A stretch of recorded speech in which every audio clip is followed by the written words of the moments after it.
के आय हाय हाय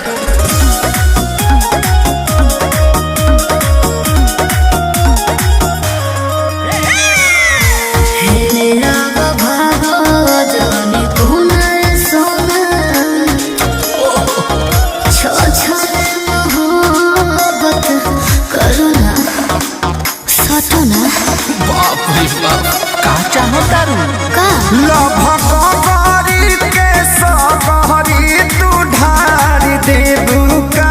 अच्छा पढ़े लिखे वाला लइकन के बिगाड़ देबू का।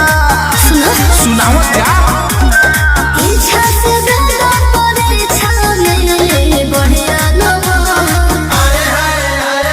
पतरी कमर तोर पतरी कमर अरे छुमला पला के डर अरे छुमला पला के डर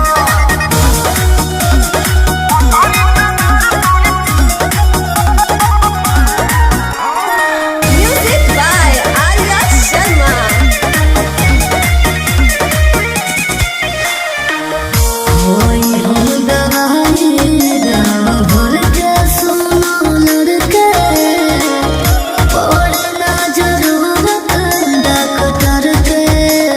लागत बायोलॉजी पढ़ले बारे सुनते हो कि नहीं? बोल ना जौन पहिले ना भइल तौन आज करबू का।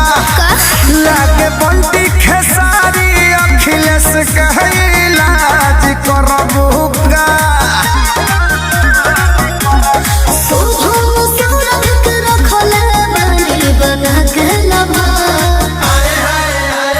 पतरी कमर तोर पतरी कमर छुपला पला के डर छुपला पला के डर जा तू 110 साल जियब तय खुराक दे दो।